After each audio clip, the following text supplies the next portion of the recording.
To start writing clearly, you should ask yourself a couple of questions. The first one and the second one. I imagine that your supervisor often gives you some strange remarks like this. This simply means that your supervisor can't understand you. There is not enough context in your text to understand it. This type of unclarity I call contextual. Check my previous video, I'll put it somewhere here. I don't know where it appears. This video is dedicated to the questions of writing clearly on the structural level, on the levels of paragraphs, subsections, sections, and so on. Now we will be talking about contextual clarity and unclarity. So look at this sentence. According to Theodore, the allegory that Paul used in Galatians differs from the allegory of the Alexandrians. I wrote this sentence in such a specialist way.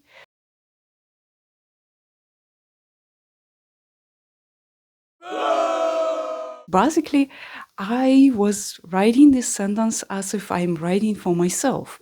To make this sentence sound clearly, we need to add more context.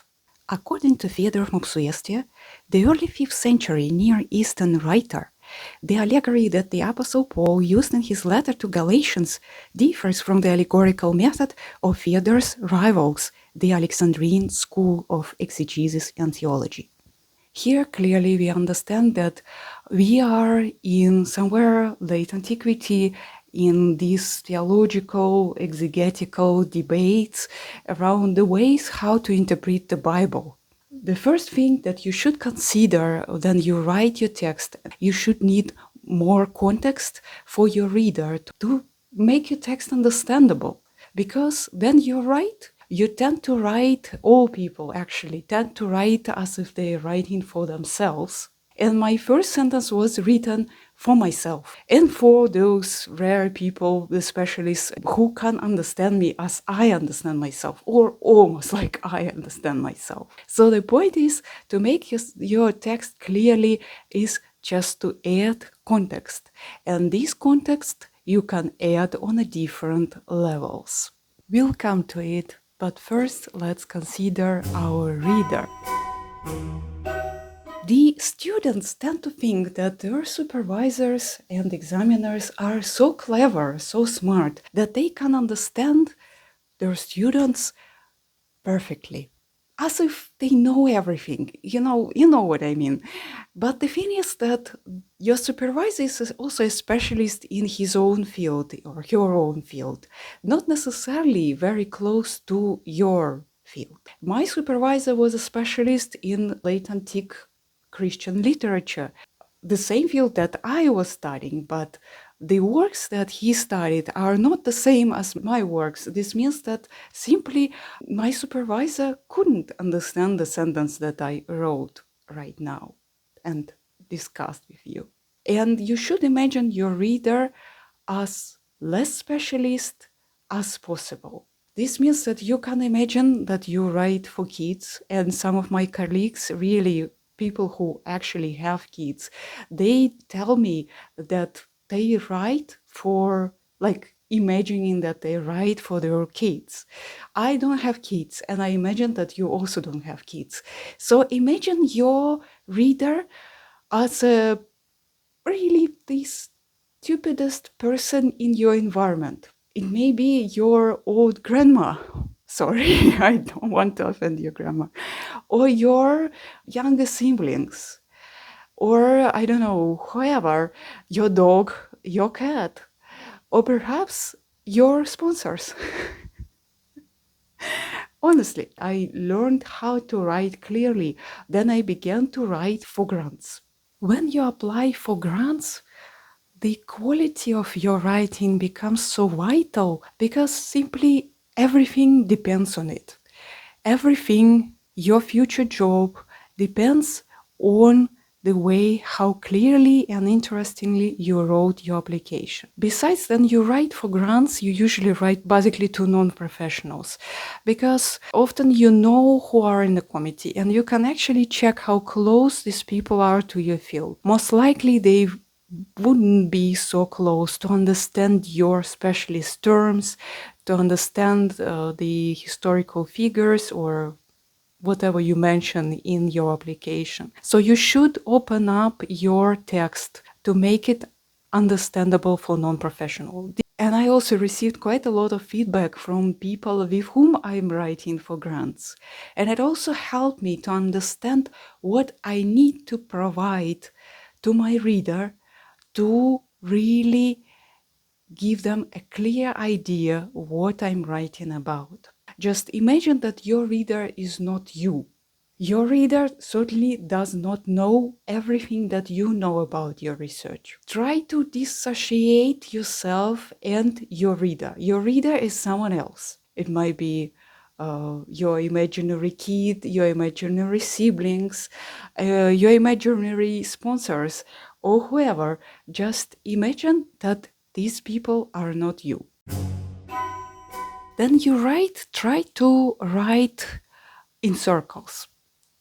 So what I mean, basically, first thing, write your first draft for yourself and don't show it to anyone.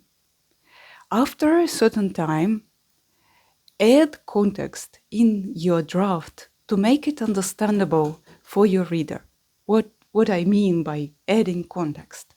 For instance, if you have some names, some historical figures mentioned in your text, give more information about these historical figures as I did, and I improved my sentence. So I had Fyodor of Mopsuestia in that sentence. Fyodor is an influential late antique Near Eastern author. So he was a writer, he was a theologian and a biblical commentator. I added some information to my sentence about him. I also added some information about Paul. I mentioned Paul. Who is Paul? Paul is a guy who lived nearby, or who is it? It's Apostle Paul who wrote the letter to Galatians. And then there were also that group, the Alexandrians. The Alexandrians, these are just a certain school of thinking, learning in Alexandria, in Egypt. So I added some information about the Alexandrians, that they were rivals of Fyodor. And he was mainly confronting them. Then he wrote about Paul and his use of allegory. So that's the thing. Add more information about all possible people, historical figures, groups of people, movements, all historical phenomena, including also concepts. If you're introducing new concepts, clarify it. If you have some technical terms, then you maybe even think that they are not really technical, those terms for you, because you're so used to them. These technical terms may be very much unclear to the reader from the outside of your field. For instance, I had in my recent application the term colophon. Perhaps you don't know what it is. In fact, colophon is like a postscript of a scribe that he usually added at the end of the text that he just written in the manuscript. So this is a manuscript studies thing.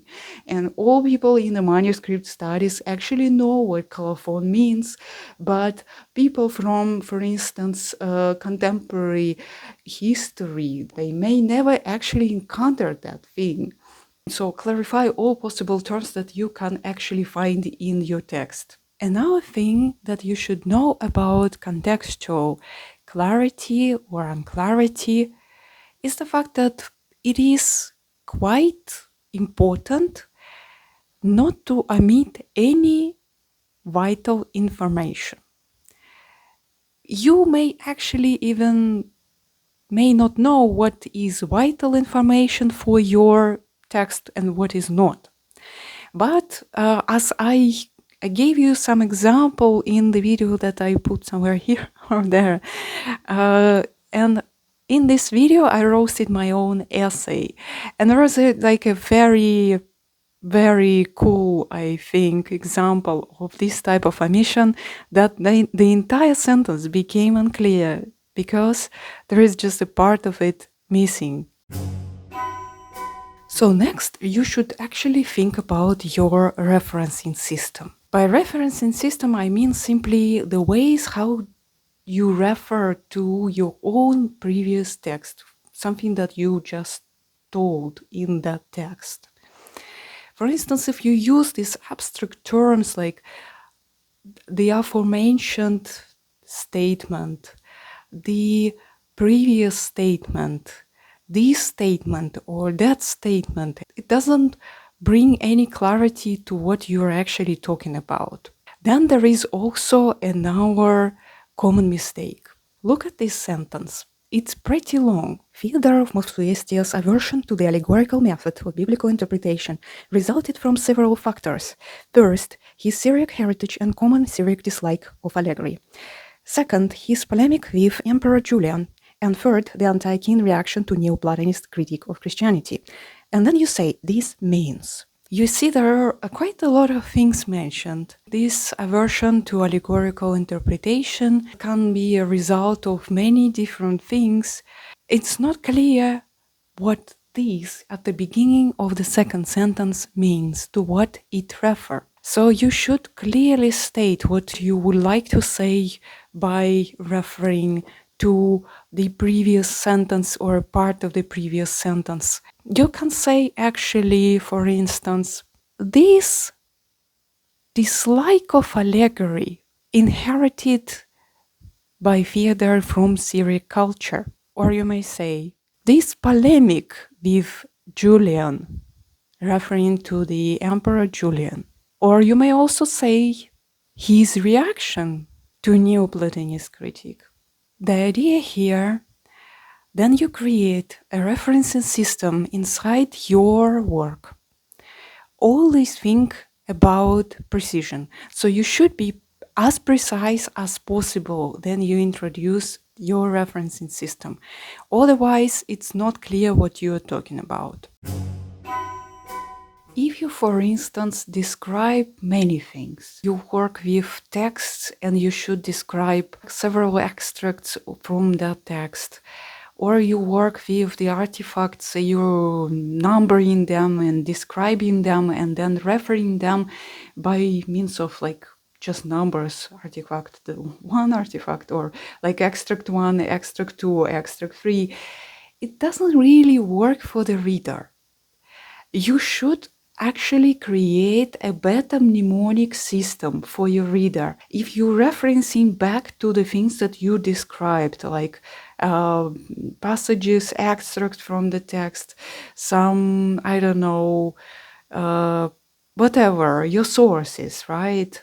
Source number 1, source number 3, and so on.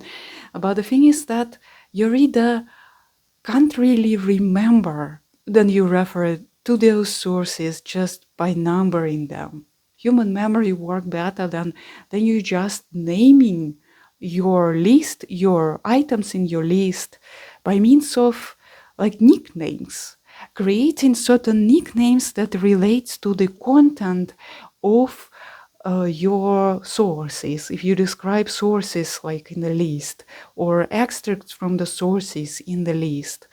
So it makes much more sense to give them a certain nicknames related to the content. And in this way, your reader can remember your lists much better. And you can easily then refer to those described material, those texts, those sources, by just simply referring to their names. In the section 2, I discussed the text number 1. What is about this text number 1? So since you made that far, leave a comment in the comment section. It's important for me to know what kind of concern you have. And good luck with your writing. See ya.